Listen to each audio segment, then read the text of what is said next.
Selamat siang rekan-rekan media. Terima kasih juga kepada teman-teman BEM UI yang sudah membantu. Perkenalkan, nama saya Timotius Raja Guguk. Saya selaku kuasa hukum beberapa korban dari Fakultas Hukum Universitas Indonesia. Di sini ada beberapa hal yang ingin saya sampaikan.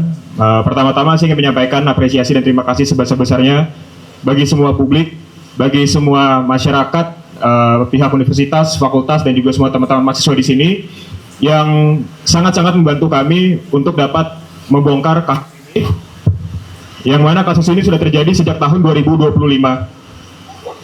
Para korban sudah mengetahui mereka dilecehkan dari tahun 2025. Jadi saya rasa kita semua bisa bayangkan bagaimana rasanya mereka dari tahun 2025 setiap kali masuk ke kampus, setiap kali masuk kelas mereka tahu kapanpun para pelaku itu bisa membicarakan mereka, melecehkan mereka di depan hadapan mereka sendiri dengan sarana yang mereka bilang sebagai grup privat tersebut. Saya sendiri baru memegang kasus ini dari mulai Lebaran tahun ini, di mana beberapa korban yang sudah tidak kuat akhirnya mencoba untuk mencari bantuan, dan yang semua harus tahu ini sangat-sangat tidak mudah untuk korban. Kenapa? Karena di sini pelaku ada 16 orang. Mereka semua memiliki jabatan di kampus.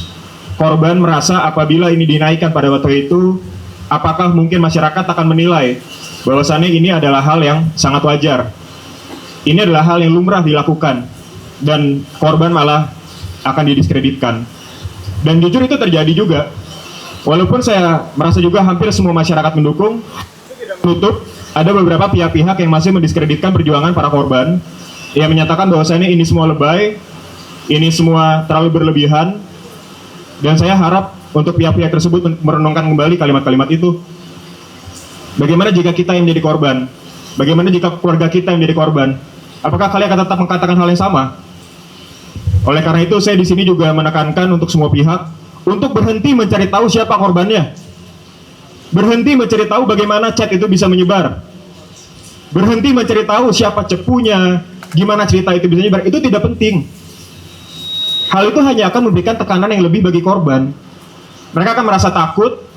Mereka akan merasa apakah salah karena mereka sudah speak up hingga sekarang mereka jadikan target bulan-bulanan. Kok bisa dapat chat itu, bagaimana caranya? Tapi di sini saya tegaskan chat tersebut didapatkan dengan cara yang sah. Tidak ada tekanan, tidak ada pengancaman. Hal tersebut merupakan hasil dari upaya mereka selama lebih dari 1 tahun memperjuangkan kasus ini. Jadi jangan dianggap ini merupakan hanya bocor yang tidak jelas, yang hanya tidak begitu saja bocor. Ini perjuangan lebih dari 1 tahun semuanya.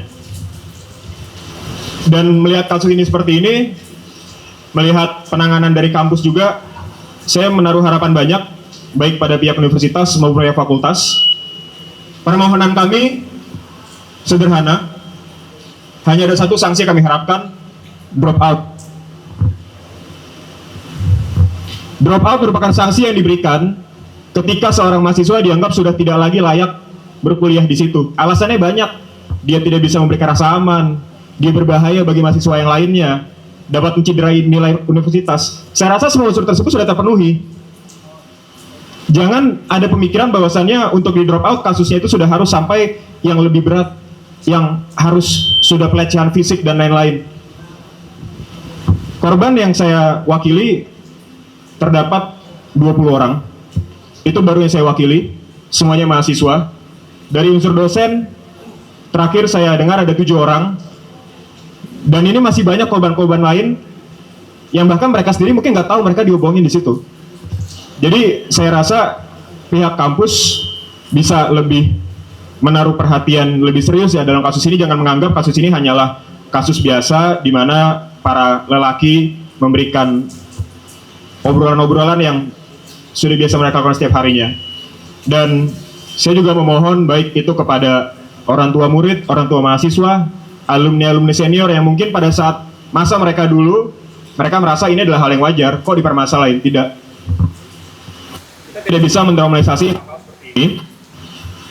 Saya bukan berkata bahwasannya di sini adalah orang suci dan kita sedang menghakimi orang karena kita tidak memiliki dosa. Kita semua punya kesalahan, tapi itu bukan berarti kita harus normalisasi hal seperti ini.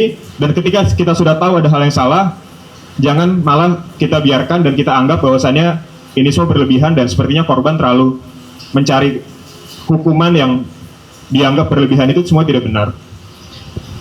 Jadi mungkin itu harapan saya juga kepada Universitas Indonesia, kepada Fakultas Hukum Universitas Indonesia, kepada Satgas PPK UI, kepada Dewan Guru Besar UI, Dewan Guru Besar Fakultas Hukum UI, untuk dapat menindak kasus ini sesuai dengan prosedur, dan dengan yang cepat juga. Kami tidak ingin kasus ini terlalu berlarut-larut seperti itu. Dan yang terakhir, saya tetap ingin tegaskan kepada rekan-rekan semua di sini untuk tetap jaga privasi korban. Jangan mencari tahu korbannya siapa, karena yang saat ini korban perlukan itu adalah perlindungan, itu adalah pemulihan dan pendampingan. Korban tidak perlu tenar, korban tidak perlu tahu orang tahu mereka adalah korban. Jadi saya minta tolong untuk tetap berspektif pada korban, lindungi korban, dan kita fokus untuk mengadili para terduga.